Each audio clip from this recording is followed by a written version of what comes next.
Apparu au Brésil dans les années 50 et réservé aux déficients visuels, le cécifoot s'inspire du football traditionnel dont il suit la majorité des règles. Il s'en distingue par des adaptations au niveau du terrain et des modifications liées au handicap des joueurs comme l'absence de hors-jeu, de sortie latérale et par l'absence aussi de contact.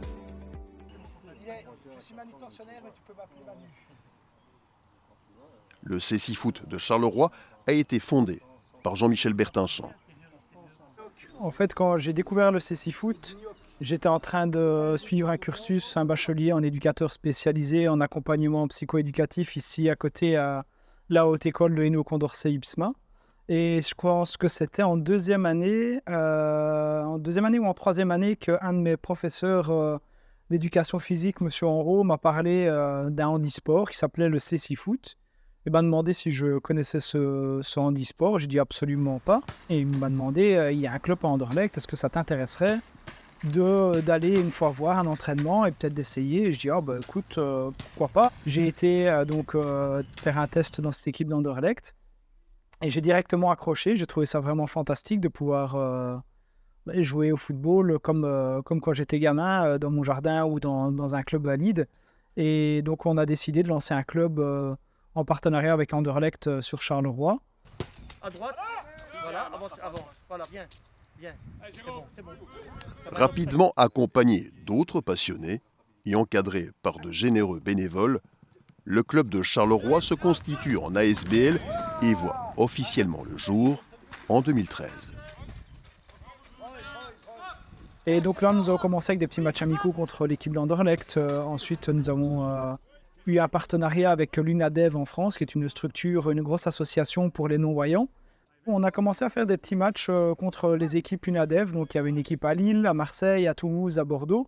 Et ça nous a permis aussi de progresser à différents niveaux. Ensuite, nous avons eu le soutien du Sporting de Charleroi, notamment avec une belle démonstration à la mi-temps d'un match contre le Lierse en 2014. Et après, le club a continué à grandir. Donc, on s'est inscrit dans le championnat de France, où on a été deuxième sur le podium pour notre première participation. Et lorsque nous avons eu une balustrade, adéquate pour la pratique du cécifoot via M. Lardinois, qui était député provincial à l'époque, on a commencé à organiser des tournois à domicile, mais aussi à participer à des tournois à l'étranger, comme à Prague.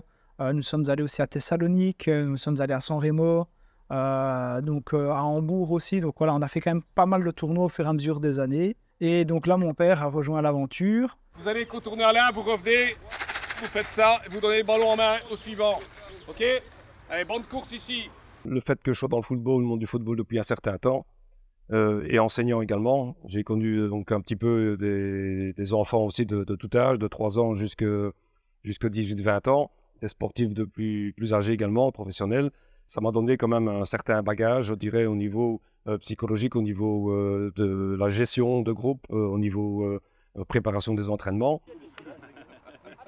Sensibilisé au projet, Mehdi Bayat ouvre au club en 2017 les portes du centre de formation des jeunes zèbres, situé à Marcinelle, avec complémentairement un soutien logistique appréciable de la fondation du Sporting de Charleroi. Le cécifoot au Sporting de Charleroi, c'est aussi une rencontre humaine au départ, avec Michel Bertinchamp, qui est préparateur physique chez nous depuis de nombreuses années, qui connaît très bien la maison, et son fils, Jean-Michel, qui lui est un très très bon joueur de cécifoot. Et je pense que c'est vraiment eux qui ont poussé à faire en sorte que le cécifoot puisse même voir le jour dans la région de Charleroi. Et je dis souvent dans ce genre d'histoire, pourquoi est-ce que l'humain est important ? Parce que quelqu'un doit porter le projet. Quelqu'un doit être là, doit se battre avec passion et abnégation pour essayer de faire entendre la voix du cécifoot. Et c'est ce qu'ils ont fait, tous les deux, père et fils. Et je les ai rencontrés. Au départ, ils avaient besoin d'un site pour pouvoir jouer tout simplement au cécifoot et permettre aux mal et non-voyants d'avoir le droit aussi de pouvoir jouer au football. La présidence du cécifoot Charleroi est assurée par Roberto Dortona. Voilà, j'ai été invité par un copain voir un tournoi qui se passait au Spirodrome et j'ai été impressionné de l'évolution du jeu de certains joueurs et j'ai accroché directement. J'ai adoré et voilà. Puis ça s'est passé, le tournoi s'est terminé, on a bu un verre ensemble, on a parlé un petit peu avec les joueurs. J'ai été invité à une réunion du comité, une fois. Deuxième fois, je suis parti à la réunion et là, on m'a demandé si j'étais intéressé de prendre la présidence parce que le président a démissionné pour réseau professionnel. J'ai dit, pour moi, c'est un beau challenge à faire et un beau défi et je suis parti. Et depuis lors, ça fait 5 ou 6 ans que je suis président au CSI Foot Charleroi et j'adore ce que je fais. Voilà. Et puis, au fur et à mesure, nous avons écrit cette histoire ensemble, où juste simplement sur la mise à disposition d'un bout de terrain, on a été un peu plus loin, on a fait l'acquisition des fameux panneaux nécessaires au jeu, et puis tout doucement, on a commencé à les équiper, les joueurs, puis le staff, et puis au fur et à mesure, la relation a continué à grandir. Et maintenant, chaque année, je dirais que l'équipe de CSI Foot fait quasiment partie intégrante aujourd'hui de nos équipes, puisque nous les équipons de la même manière que toutes nos autres équipes, que ce soit de jeunes ou professionnels, avec les équipements nécessaires. Nous leur permettons d'organiser évidemment leurs tournois, leurs matchs sur notre site de Marcinelle, et de plus en plus d'ailleurs, nous participons financièrement à l'organisation même de leurs tournois internationaux à l'extérieur, puisque nous essayons avec la Fondation de les aider du mieux possible sur l'organisation des transports, voyages nécessaires pour leur permettre de pouvoir défendre le plus loin possible aussi, évidemment, les couleurs du Sporting de Charleroi, de la ville de Charleroi, dans tous les matchs de CSI Foot auxquels ils participent. Ayant bénéficié en plus du soutien de la ville de Charleroi et de la province de Hainaut, le club inaugure en 2018 un magnifique terrain au centre d'entraînement des Zèbres.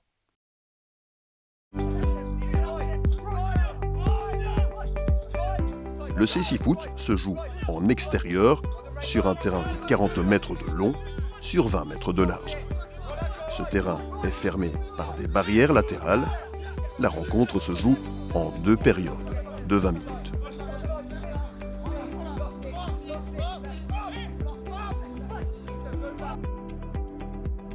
Chaque équipe est composée d'un gardien de but, voyant, et de 4 joueurs qui portent chacun un masque occultant.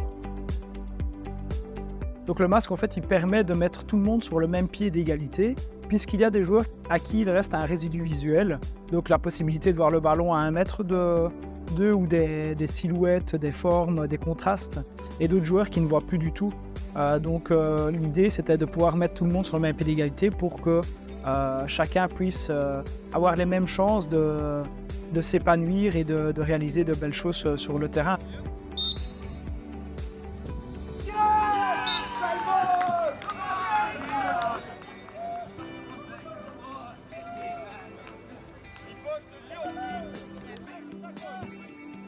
La communication et l'écoute constituent les bases fondamentales du CSI Foot. Les sons font donc partie intégrante de la tactique. Ainsi, le ballon, qui est le même que celui du football classique, renferme une capsule sonore sous forme de grelot.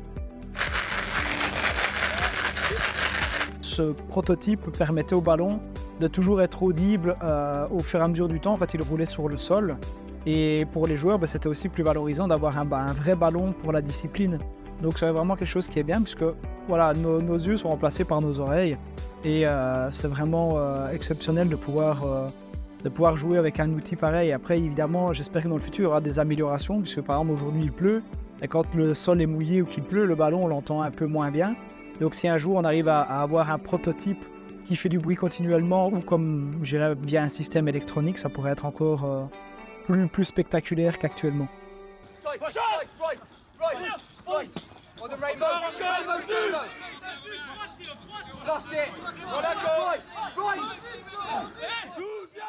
C'est de manière sonore également que les joueurs signalent leur présence.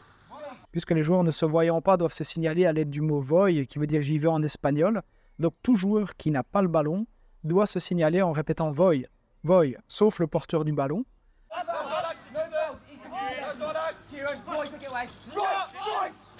Ça permet aussi au porteur du ballon de pouvoir éviter le défenseur par un dribble ou en faisant une passe à un coéquipier.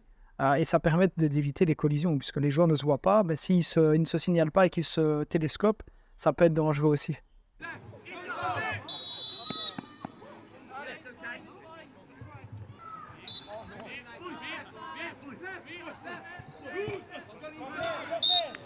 Pendant les rencontres, les joueurs disposent de plusieurs aides bienvenues. Tout d'abord celle de leur entraîneur. Pas de faute. Son intervention est toutefois limitée à une zone définie à partir du milieu de terrain. Et au cours d'une rencontre, l'entraîneur principal il ne peut parler qu'entre les deux lignes, je dirais, des 12 mètres. Donc ça veut dire qu'un terrain fait 40 mètres, vous retirez 24 mètres, il reste 16 mètres de coaching. C'est parfois un peu frustrant parce que vous avez envie de pousser aux joueurs dans les actions aussi bien offensives que de corriger certains problèmes au niveau défensif. Autre aide appréciable, un préposé au guidage se tient derrière le but adverse. Il fait entendre à l'attaquant la position de la cage et lui donne des consignes brèves et précises. Imen, Franck, viens, viens.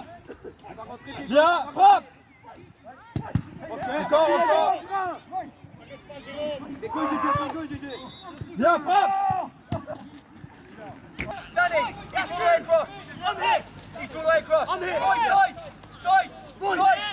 Et derrière, la ligne derrière 12 mètres, arrière, c'est le gardien qui guide les défenseurs. Machinalement, vous avez tendance à donner des consignes même si vous ne pouvez pas. Et ça, c'est un peu frustrant. Tout ne se passe pas nécessairement au milieu du jeu. Il faut garder à l'esprit que guider des non-voyants ou des malvoyants n'est pas une tâche facile. Les voyants, c'est facile à faire. Je suis entraîneur de gamins de 8 ans. Ben là, il n'y a pas de problème. On peut expliquer sur papier, on peut faire des schémas, ils comprennent. Là, avec les malvoyants, c'est autre chose. Il faut mieux expliquer les différentes phases. Parfois, on prend leurs mains pour expliquer les phases, tout ça, et voilà. Et c'est un plaisir de faire. Moi, je suis content de faire les petits et le CC-foot parce que ça me change tout à fait de domaine.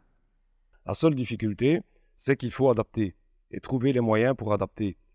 Quelqu'un qui est non-voyant, il doit tout d'abord savoir s'orienter.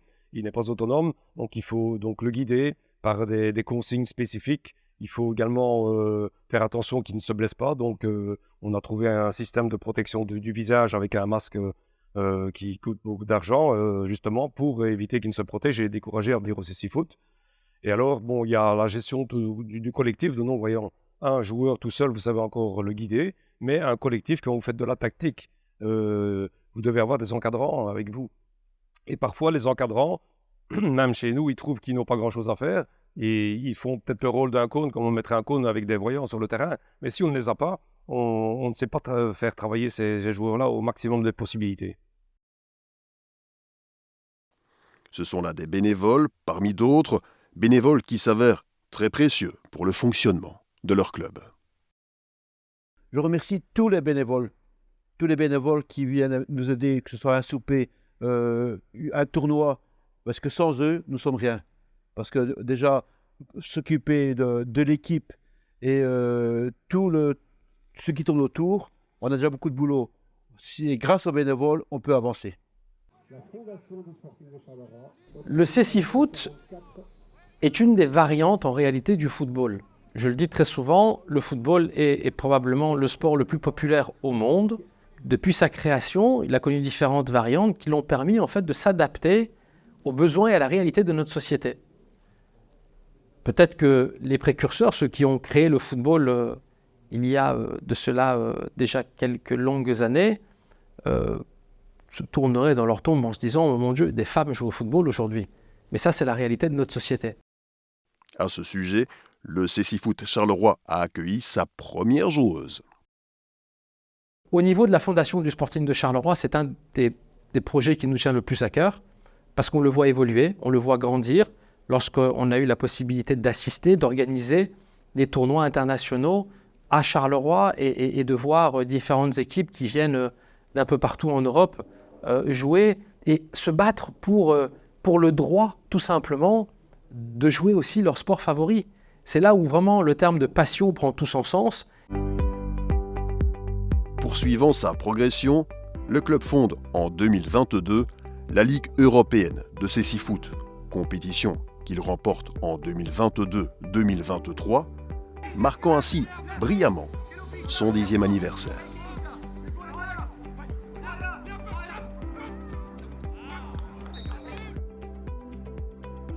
L'ex-Diable Rouge, Philippe Albert, compte parmi les soutiens les plus enthousiastes du club de Charleroi. Comme chaque année, je viens faire un petit tour ici pour ce championnat européen qui a pris de l'importance et je trouve tout à fait logique d'être présent pour Michel Bertinchamp et tout son staff et toute l'équipe parce que ce qu'ils réalisent depuis plusieurs années maintenant, c'est tout bonnement exceptionnel quand on voit le handicap qui leur permet malgré tout de jouer au foot, d'être passionné et de tout donner. Je suis toujours très étonné de la façon dont malgré ce handicap, ces personnes jouent au football comme tout le monde en fait. Et c'est ce qui est brillant.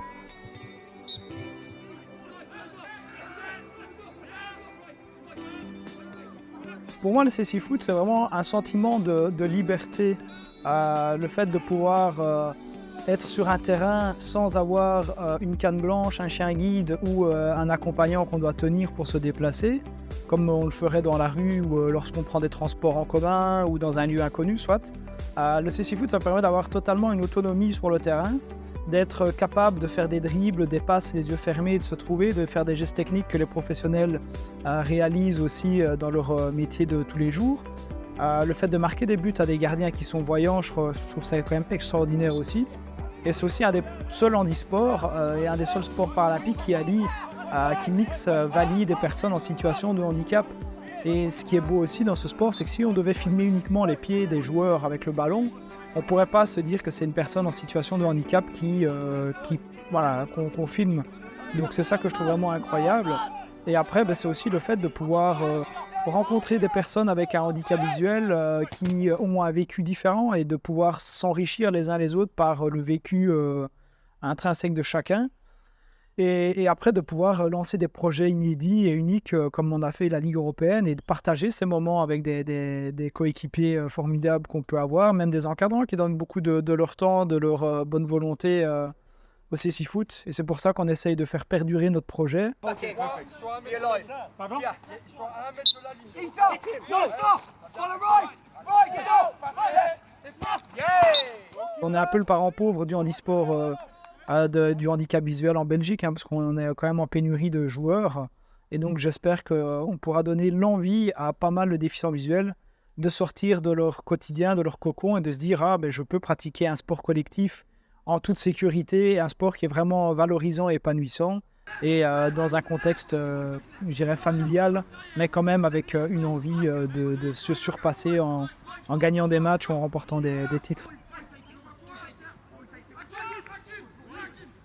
Ce que j'aimerais vraiment, c'est que le cécifoot puisse continuer à se développer. Quand je vois la ferveur et l'engouement que ça prend en Amérique du Sud, en Amérique centrale, en Afrique, en Asie.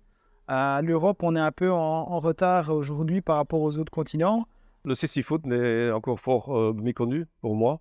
Quand je parle avec beaucoup de personnes, ils ne connaissent pas. C'est pas trop médiatisé. Pourtant, nous avons quand même la possibilité de montrer avec une belle vitrine, avec le championnat d'Europe que nous avons organisé. Et on a quand même le soutien quand même de certaines personnalités, comme Philippe Albert qui en a parlé à la tribune, Vincent Langendries aussi. Et alors, il y a le Sporting qui nous aide aussi, parce que sans ce soutien du Sporting de Charleroi, au niveau infrastructure, logistique, on serait à la rue. Et c'est là où, de notre côté, évidemment, au sein du Sporting de Charleroi, nous avons envie de les soutenir, de les pousser, les aider et leur permettre finalement de continuer à faire briller leur sport, leur passion, et ce malgré l'handicap que malheureusement de nombreux joueurs ont. Bien sûr, la province du Hainaut, qui est à l'origine aussi avec notre projet, nous soutient également. Mais je trouve qu'on devrait un petit peu plus médiatiser le handisport en général, parce que nous sommes un peu trop livrés à nous-mêmes avec une ligue handisport qui est pour moi trop passive.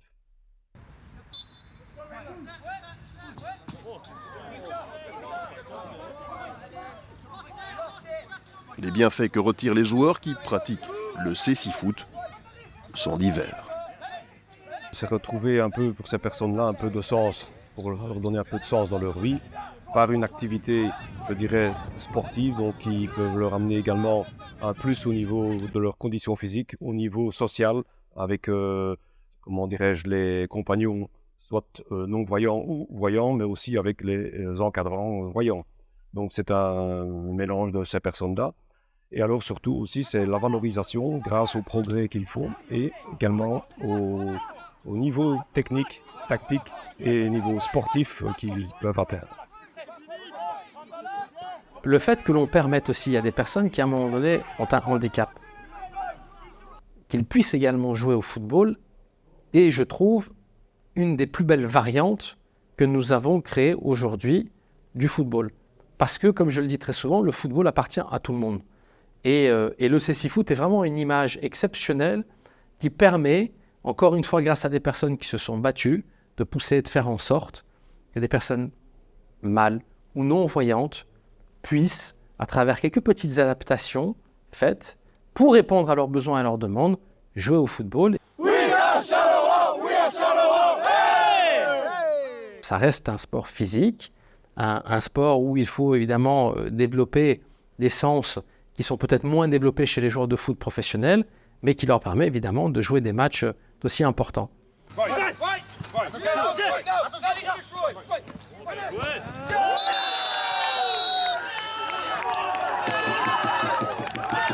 C'est tellement un sport magnifique et des sentiments qu'on peut vivre, des émotions qu'on peut ressentir lorsqu'on gagne des matchs ou qu'on fait des voyages, des tournois, ça procure tellement de bien-être aussi. Et je pense que quand on a un handicap, on a besoin de ça aussi, de se sentir épanoui, de vivre de belles émotions, en tout cas le plus longtemps possible.